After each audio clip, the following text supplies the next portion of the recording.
Assalamualaikum warahmatullahi wabarakatuh. Balik lagi di channel Ririn Hermansyah. Di kali ini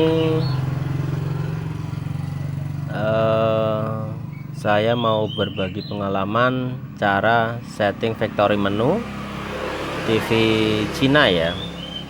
Jadi ini di depan ini TV Cina.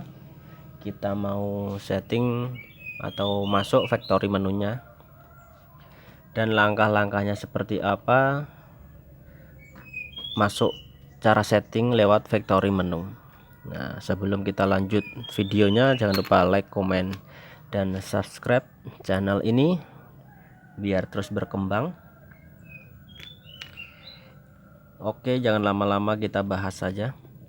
Jadi langkah pertama kita harus siapin remote TV ya. Untuk masuk ke factory menu, di remote TV itu ada satu lubang kecil ini ya. Nah, ini fungsinya buat masuk ke factory menu. Caranya gimana ya, tinggal kita siapin jarum atau sejenisnya ya, yang penting bisa buat mencet lubang kecil ini. Kelihatan enggak? Nah, jadi di setiap remote TV Cina itu ada satu lubang kecil. Nah, itu fungsinya buat kita masuk ke factory menu. Oke, kita coba saja ya. Kita pencet pertama, kita pencet 2 kali.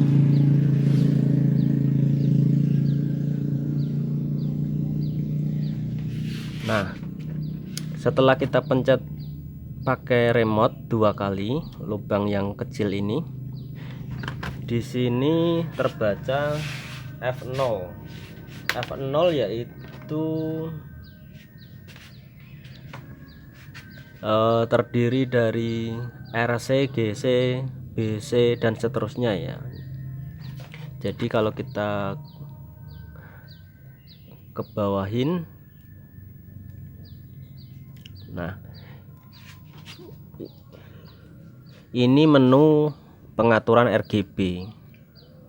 Jadi RC itu pengaturan red color, kalau misalnya kurang merah gitu kan kita tambahin, kalau misalnya warnanya kurang hijau kita tambahin.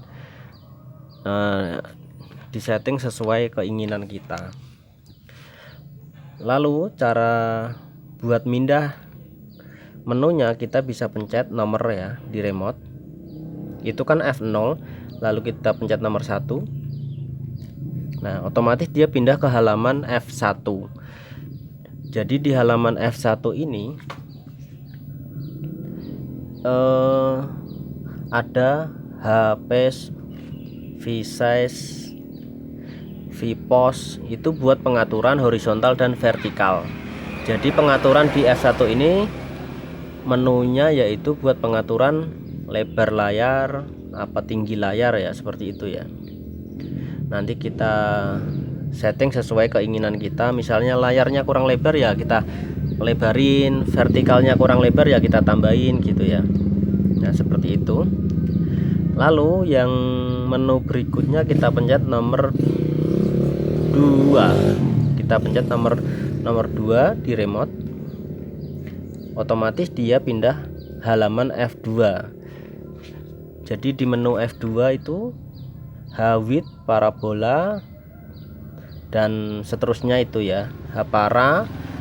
Lalu berikutnya F3, kita pencet juga nomor 3 di remote. Nah, di situ sub kontras, sub bri, color, dan OSD ya, di situ ya menunya ya. Jadi F3 itu menunya, bisa dibaca sendiri di sini. Nanti kita keperluannya apa gitu ya. Lanjut ke halaman 4, kita pencet nomor 4 di remote. Nah, di menu F4 di situ menu temperatur, background, dan termasuk logo ya di situ ya. Logo TV. Nah, itu bisa di setting di sini dan seterusnya, dan kita pencet nomor halaman 5. Jadi nanti ke F5. Nah, itu ya.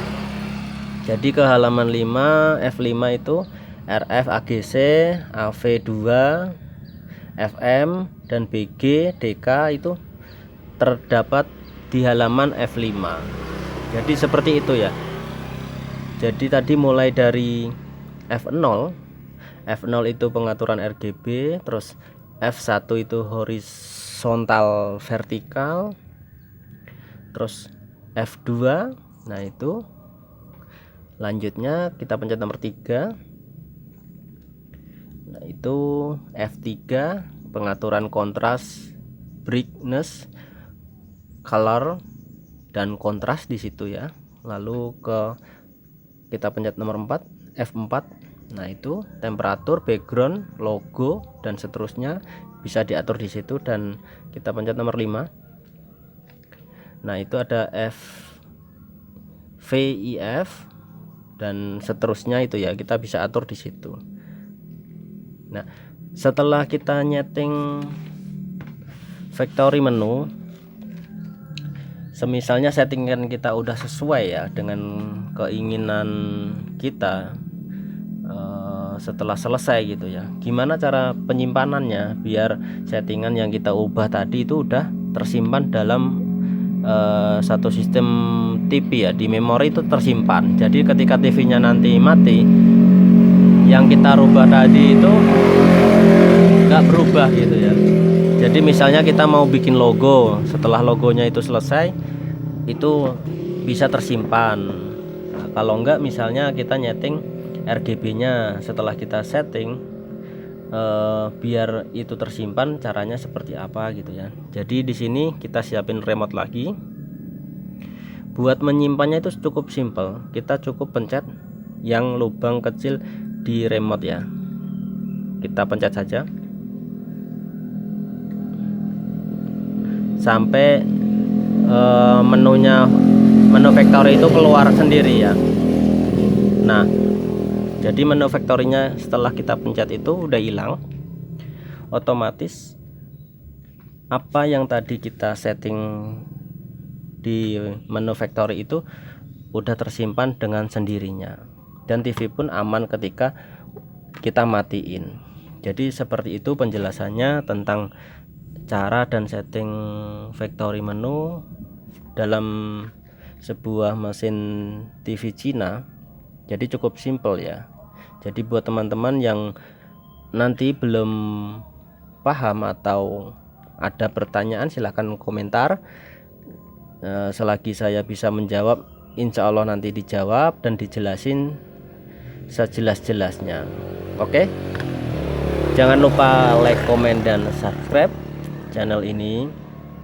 Jadi saya biar terus bersemangat membagikan pengalaman-pengalaman masalah servis elektronik ya. Oke, sekian dan bye bye.